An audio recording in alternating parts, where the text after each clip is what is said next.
नमस्कार, मेरा नाम अनय कुमार सिंह और आज हम पंचवटी का पहला भाग सुनने जा रहे हैं।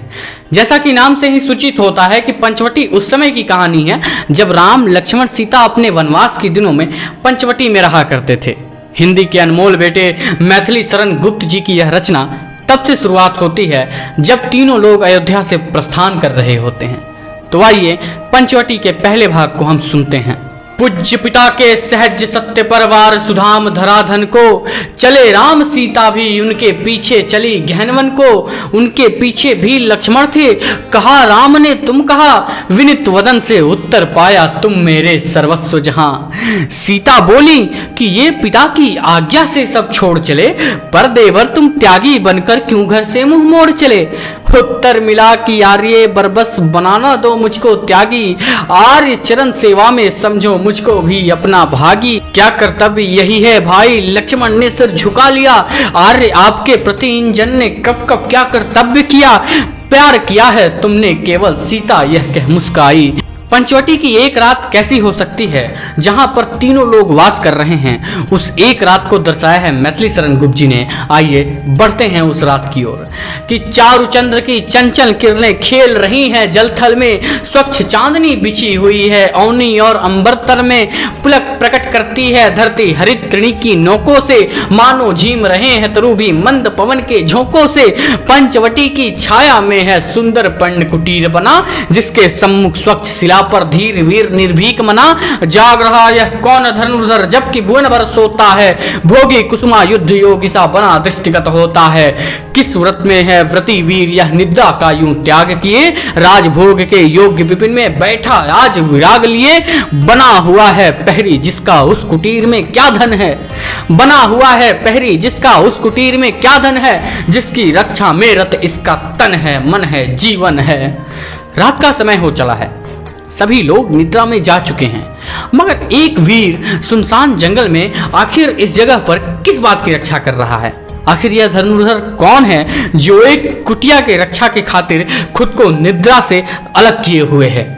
आखिर उस कुटिया में ऐसा क्या धन है, ऐसी कौन सी अनमोल वस्तु है जो उस कुटिया के अंदर रखी हुई है, जिसके लिए यह सैनिक अपना तन मन जीवन न्यौछावर करने को भी तैयार है।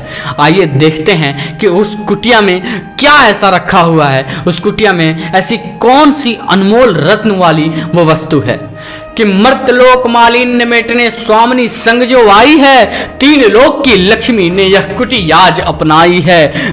वीर वंश की लाज यही है, फिर क्यों वीर न हो पहरी, विजन देश है निशा शेष है, निशाचरी माया ठहरी। कोई पास न रहने पर भी जनमन मौन नहीं रहता, आप आपकी सुनता है वह आप से है कहता। बीच बीच में इधर उधर निज दृष्टि डालकर मोदमयी, मन ही मन बातें है करता धीर धनुर्धर नई नई। लक्ष्मण मन ही मन बातें करते हैं, क्या बातें करते हैं और कैसी वो रात है उसके बारे में हम चर्चा करते हैं कि क्या ही स्वच्छ चांदनी है यह, क्या ही स्वच्छ चांदनी है यह, क्या ही है निस्तब्ध निशा, है स्वच्छंद समुद्र गंधवा निरांत है वह कौन दिशा। बंद नहीं अब भी चलते हैं नियति नटी के कार्यकलाप, पर कितने एकांत भाव से, कितने शांत और चुपचाप है, बिखेर देती वसुंधरा मोती सबके सोने पर, रवि बटोर लेता है उनको सदा सवेरा होने पर, और विराम दायनी अपनी संध्या को दे जाता, शून्य शाम तनु में जिसका नया रूप झलकाता। पंचवटी में रहते हुए 13 वर्ष व्यतीत हो चुके हैं। इन 13 वर्षों में क्या क्या घटा है लक्ष्मण को वह सब याद आ रहा है। एक एक करके लक्ष्मण हर पल को याद कर रहे हैं और मन ही मन दोहराते हैं और मन ही मन वो सभी बातों को कहते हैं। वो सभी बातें क्या कहते हैं, आइए हम उसकी तरफ बढ़ते हैं कि 13 वर्ष व्यतीत हो चुके पर है मानो कल की बात, वन को वाते देख हमें जब आर्त अचेत हुए थे तात। अब वह समय निकट ही है जब अवधि पूर्ण होगी वन की, किंतु प्राप्ति होगी इस जन को इससे बढ़कर किसी धन की। मंझली माँ ने क्या समझा था कि मैं राजमाता होंगी, निर्वासित कर आर्य राम को अपनी जड़े जमा लूंगी। चित्रकूट में किंतु उसे ही देखा स्वयं करुणा थकती, उसे देखते थे सब वह थी निज को ही न देख सकती। अहो राजमार तत्व यही था हुए भरत भी सब त्यागी, पर 100 सन्नाटों से भी है सचमुच वे हैं बड़भागी। एक राज का मूड जगत ने कितना महामूल्य रखा, हमको तो मानो वन में ही है विनाशवाकूल रखा। होता यदि राजत्व मात्र ही लक्ष्य हमारे जीवन का, होता यदि राजत्व मात्र ही लक्ष्य हमारे जीवन क्या, तो क्यों अपने पूर्वज उसको छोड़ मार्ग लेते वन का। परिवर्तन ही यदि उन्नति है तो हम बढ़ते जाते हैं, किंतु मुझे तो सीधे सच्चे पूर्व भाव ही आते हैं। जो हो जहां आर्य रहते हैं वो वहीं राज्य करते हैं, उनके शासन में वनचारी स्वच्छंद विहरते हैं। रखते हैं संयत हम पुर में जिन्हें पिंजरों में कर बंद, वो पशु पक्षी भाभी से हैं ले यहाँ स्वामी सानंद।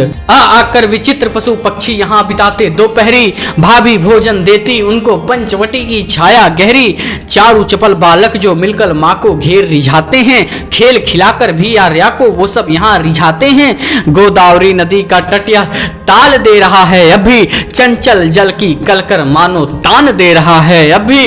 नाच रहे हैं अभी पत्ते मन में सुमन महकते हैं, चंद्र और नक्षत्र ललक कर लालच भरे लहकते हैं। मुनियों का सत्संग यहाँ है जिन्हें हुआ है तत्व ज्ञान, सुनने को मिलते हैं उनसे नित्य नए अनुपम मखान। इतने कष्ट कंटकों में है जीवन का सुमन खिला, गौरव गंध उन्हें उतना ही अत्र तत्र सर्वत्र मिला। शुभ सिद्धांत वाक्य पढ़ते हैं सुख सारी भी आश्रम के, मुनि कन्याएं यश गाती हैं क्या ही पूर्ण पराक्रम के। आर्य ने विपिन राज में सुखपूर्वक सब जीते हैं, सिंह और मृग एक घाट पर आकर पानी पीते हैं। कभी विपिन में हमें व्यंजन का पड़ता नहीं प्रयोजन है, निर्मल जल मधुकंद मूल फल आयोजन में भोजन है। मन प्रसाद चाहिए केवल क्या कुटीर फिर क्या प्रसाद, भाभी का आहाद अतुल है मंझली माँ का विपुल विषाद। अपने पौधों में जब भाभी भर भर पानी देती है, अपने पौधों में जब भाभी भर भर पानी देती है, खुरपी लेकर आप निराती जब वो अपनी खेती है, पाती है तब कितना गौरव कितना सुख कितना संतोष। स्वावलंब की एक झलक पर न्यूछावर कुबेर का कोष, संसारिकता में मिलती है यहाँ निराली निष्पहता। अत्रि और अनुसुईया की सी होगी कहाँ पुण्य गृहता, मानो है यह भुवन भिन्न नहीं कृत्रिमता का काम नहीं। प्रकृति अध्यशास्त्री है इसकी कहीं विकृति का नाम नहीं, स्वजनों की चिंता है हमको होगा उन्हें हमारा सोच। यही एक इस विपिन वास में दोनों ओर रहा संकोच, सब सह सकता है परोक्ष ही कभी नहीं सह सकता प्रेम। बस प्रत्यक्ष भाव में उसका रक्षित सा रहता है क्षेम।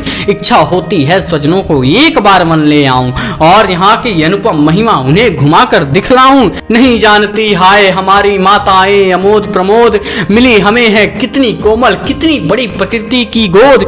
इसी खेल को कहते हैं क्या विज्ञान जीवन संग्राम, तो इसमें सुनाम कर लेना है कितना साधारण काम। बेचारी उर्मिला हमारे लिए व्यर्थ रोती होगी, क्या जाने वह हम सब वन में होंगे इतने सुख भोगी। मग्न हुए सैमित्र चित्र सम नेत्र निमित्त एक निमेष, फिर आंखें खोलो तो यह क्या अनुपम रूप अलौकिक वेश। चकाचौंध सी लगी देखकर प्रखर ज्योति की वह ज्वाला, निसंकोच खड़ी थी सम्मुख एक हास्यवदनी बाला। लक्ष्मण 13 वर्षों में जो जो घटा था उसके बारे में सोच रहे थे और आने वाले प्रसंग को भी सोच रहे थे कि तभी अचानक से एक सुंदरी उनके नजरों के सामने आ पड़ती है। बहुत खूबसूरत सुंदरी थी, मानो स्वर्ग की कोई अप्सरा पृथ्वी पर आ गई हो। आइए देखते हैं कि उस समय क्या हुआ होगा कि रत्नाभरण नंगों में ऐसे सुंदर लगते थे जो प्रफुल्ल बल्ली पर 100 जुगनू जगमग करते थे। पर संदेह दोल पर ही था लक्ष्मण का मन झूल रहा, भटक भावनाओं के प्रेम में ही भीतर ही था भूल रहा। पड़े विचार चक्र में थे वे कहाँ न जाने कूल रहा, आज जागृत स्वप्नशाल यह सम्मुख कैसा फूल रहा। प्रथम बोलना पड़ा मुझे ही तुमने पूछी बात नहीं, इसमें पुरुषों की निर्ममता होती क्या प्रतिभास नहीं। सामने खड़ी सुंदर युवती ने लक्ष्मण से प्रश्न किया कि तुमने मेरे बारे में पूछा ही नहीं कि मैं कौन हूँ, मैं कहाँ से आई हूँ, मैं क्यों आई हूँ, मेरा मन क्या चाहता है, तुम इतने निष्ठुर क्यों हो। लक्ष्मण ने आगे क्या जवाब दिया उसको हम देखेंगे आगे की घटना में, यानी अगले अंश में। तब तक के लिए धन्यवाद और जुड़ने के लिए आकाश भरा आभार आपका।